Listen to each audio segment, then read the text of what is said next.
you see the word heavens is not the literal heavens. It's a spirit being. Heavens is a spirit being. Stars is a spirit being. Dininterpret lang sa English ng heavens. But in Hebrew, it's samayim. Another word, stars. Sa Hebrew is kokibim. Oh. Nabasa natin kanina sa Job 38. Sabi niya, when the morning stars sang together. Pwede, balikan ko balik kanina. Bakit sa Genesis chapter 1, let us make man in our image? Ang traditional interpretation ay, Trinity. yung us is what? Trinity. Pero mali. Kasi walang Trinity sa mga Hudyo. Ang sabi ko wala sa iyo, ang alam nila is to Yahweh. Oh. Ang may sulat ng Genesis is a priest. Si Moses, di ba? Ano siya? Ano siya? He believes not in a true in God, but monogamous, di ba? The Lord God is one. Yung us doon, referring to the divine council.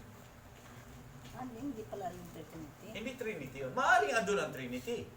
But if you're going to look at the context, hindi Trinity. Kasi nga sa Hudyo, wala silang concept ng Trinity. Sa New Testament lang yun. Ang concept ng Hudyo sa God is two Yahwehs. The Father and Jesus.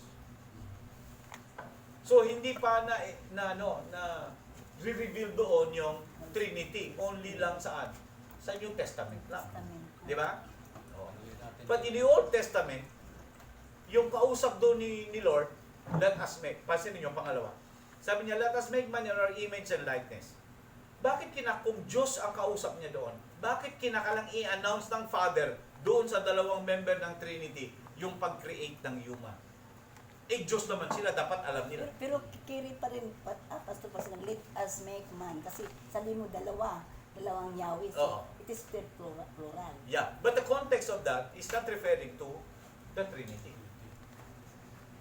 Kaya ang text mo is Job 38.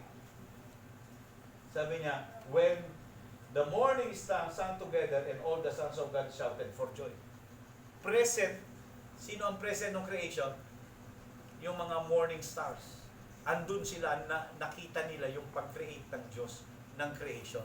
So, you can conclude that ang kausap ni Lord sa Genesis chapter 1 is the council.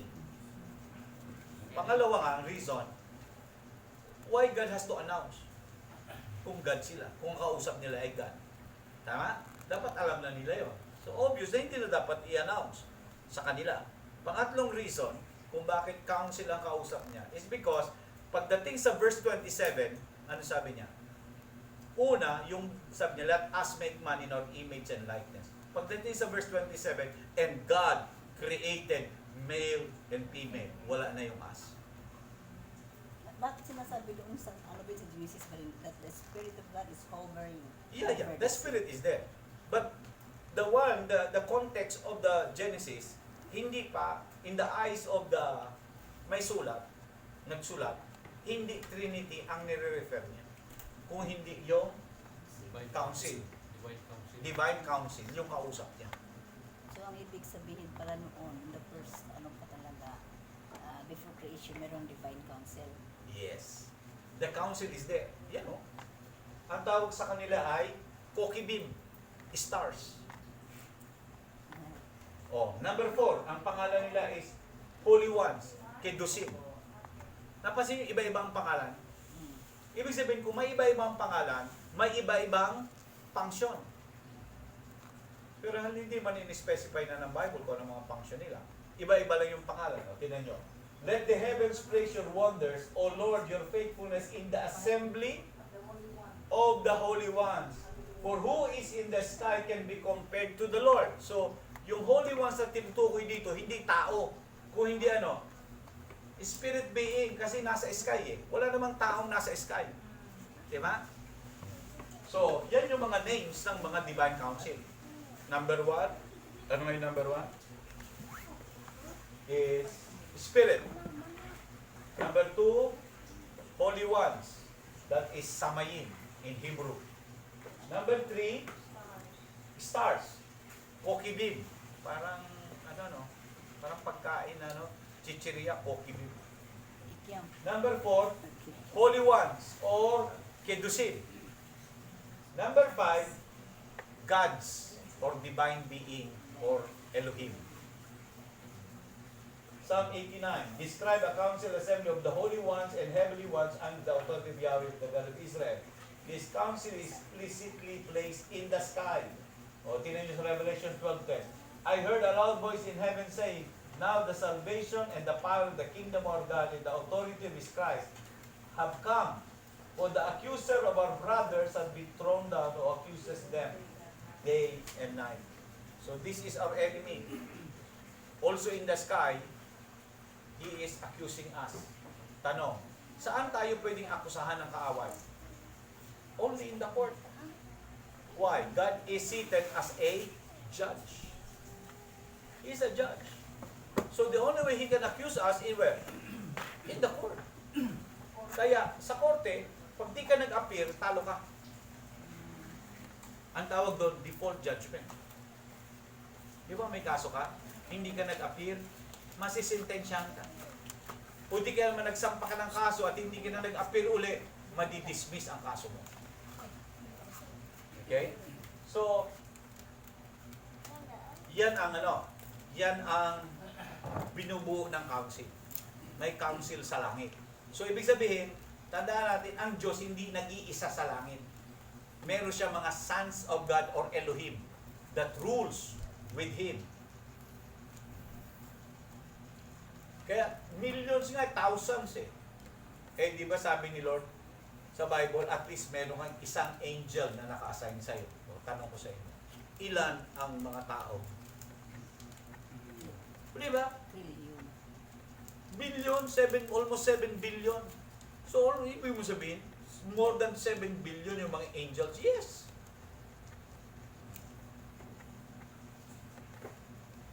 Next, every land, there are images. Let us make man after our image. Image, gawin mong verb or noun, imagers ka. You are representative. Representative of Christ. Oh. The heavens are the Lord's heaven, but the earth He has given to the children of men. Ang langit, siya ang may authority. Ang lupa, tayo ang may authority, wala siya. Kaya hanggat hindi mo ini-invoke si Lord, sabi niya, whatsoever you bind on earth will be bound in heaven. Whatsoever you loose on earth will be loose in heaven. Ano yung sabihin ng bind? Whatsoever you forbid. Oh, kaya dito sa Kamigin, kung hindi nyo ipagbawal yung corruption, walang ipagbabawal ang langit. We need to pray. Whatsoever you lose or you allow. Oh. Kaya madalas, by default tayo natatalo. Ina-allow natin dahil wala tayong ginagawa. We just allow the corruption to go. Okay? Wala tayong magawa, parang gano'n. Parang magkurap dyan. Imagers means representative. Humans are created to be ambassadorial representative of God in visible kingdom on a visible planet. Tayo ay, alam niyo ang ambassador? Ang ambassador, hindi pwedeng magsalita. Alam mo, ambassador to the America. Hindi ka pwede mag-speak. Kasi ambassador, he speak in behalf of the president. Hindi siya pwede mag-speak on his personal view lang. No. He's always spoke in behalf of the president. At kung anong stand ng presidente, yun ang sasabihin niya.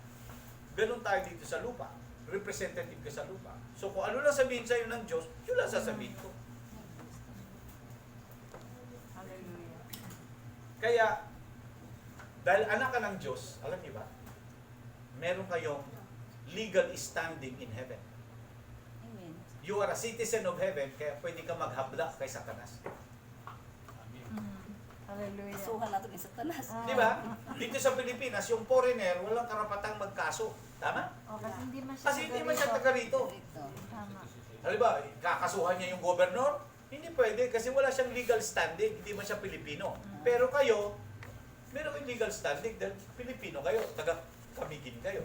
Pag may gumawa siyang mali, pwede kayo mag-file ng case against him in the court. Same true in heaven. Then we are citizens of heaven. So if you experience injustice, and God hate injustice, Yeah. ayaw niya. Ano bakit pinatay si Ahab ni Lord? Nung sinimula niyang ninakaw, yung vineyard ginabot. Nag-decide si Lord, patayin na yan. Parang, ang puno na ang salok. Tinurupan na. Sobra na. Di ba? Nag-decide na si Lord, Puno ang patayin na salok yan sa sinabot. sinalupan. Imagine mo, the death of a king is decided in heaven. Everything is decided in heaven. That's why, even your congressman here, you can bring it before the courts of heaven. Yeah. Go to the council. Go to the council. Lord, we are bringing this case. Susumbong natin doon Oh. sa council. And that there is an injustice happening in Camiguin, Lord. Hindi lang Magsumbong yung kami sa'yo. hindi lang yung congressman, pati na yung kapitan. Yes! Lahat yun. Palitan nyo na. Di ba? Maniwala kayo sa akin. Pag yan ay nadala nyo sa korte at gumawa ang Diyos ng desisyon, Naku, so paggawin ang doon problema nyo, sino magkakapitan at sino yung magiging mayor. pagdating kasi dito, Pastor, sa langit, Lord, isumbong namin sa iyo yung congressman namin sa Camiguin. Sabi na naman ng espiritu na nagbantay sa congressman, hindi lang ako, pati yung kapitan ko doon. Because the idea of God is to colonize the earth. Yeah. Now, di ba nung kinolonize ni Lord, ng Spain ang Pilipinas, ano ang tawag sa pinadala ng hari sa Pilipinas? Meron siyang pinadala rito, ang hari ng Spain. Ang tawag sa kanya, Gobernador General.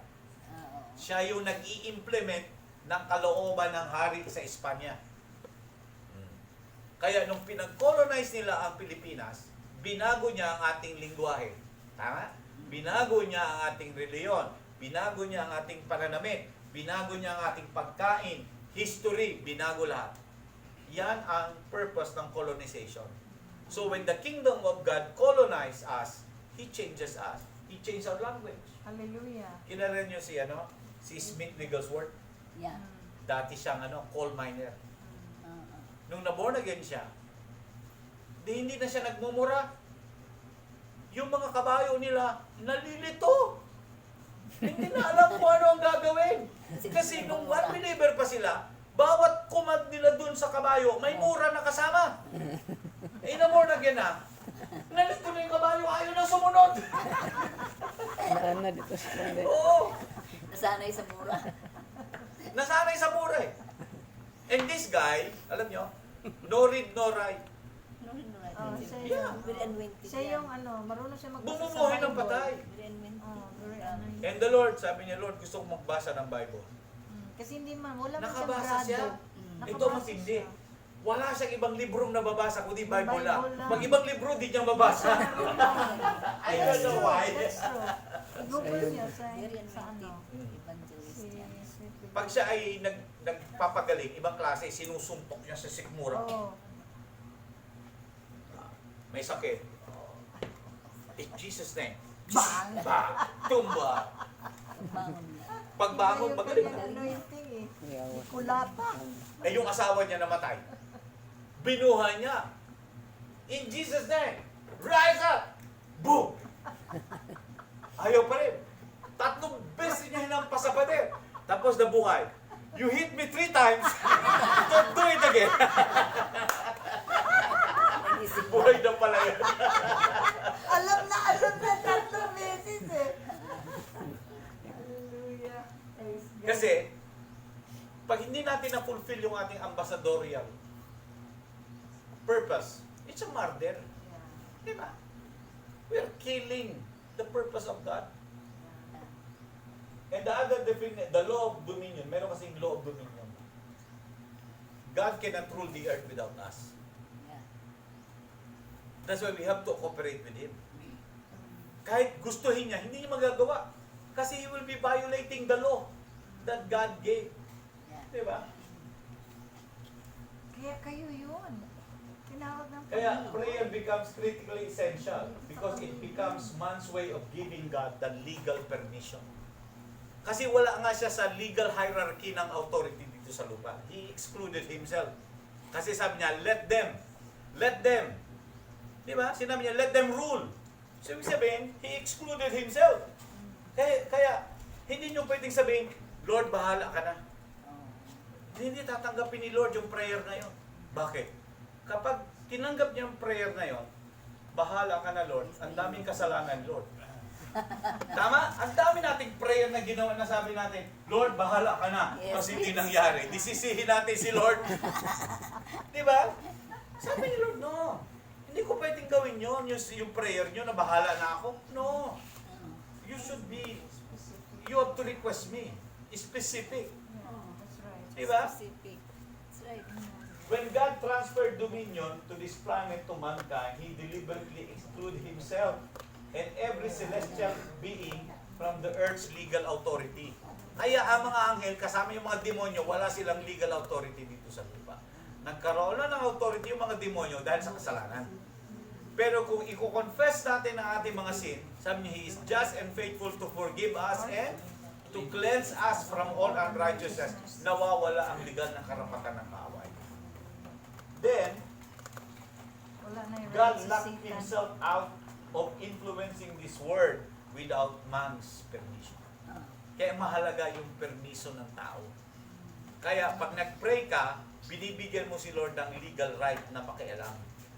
Kasi kung hindi ka magpipray, hindi siya makialam. Kasi, di ba, kahit mag-pray tayo hindi, alam naman ni Lord ang sitwasyon natin, tama? Sabi nga niya, bago ko pala humingi sa akin, alam ko na pangangailangan mo. Pero bakit hindi na lang niya ibigay yon? But there is a law, parang law of gravity. Whether you believe in the law of gravity or not, the law exists. Tama? Subukan mong tumalo sa ibabaw ng bubong. Dalawa lang pupuntahan mo. Kung hindi hospital, sementeryo. Oh, but it doesn't mean the law doesn't exist. It exists. It's there. Oh, same true with the law of the kingdom of God. It exists. Kaya kahit anong gusto mo, hindi mangyayari yun kung ano, kung hindi siya, kung hindi mo gagawin yung kaparaan. So heaven can only bind in heaven what man has already bound on earth. Whatsoever you bind Una on din earth eh. will be Loose in heaven. bound in heaven. Whatsoever you loose on earth, It will be loose in heaven. Na, Pastor, the authority starts here. Yeah, Yeah. Oh. we have to Kay cooperate Murag. with Him. Malibog mo taog asag yun tong Yeah. kuwan. Kasi tayo ang legal owner ng earth. Sabi ni Lord, mag-decide kayo. You decide. What do you want? Eh Lord, gusto namin yung kalooban mo. Tell us. Oh, di ba? And then we will declare. Yeah. Kasi binigay na sa atin ang authority eh, di ba?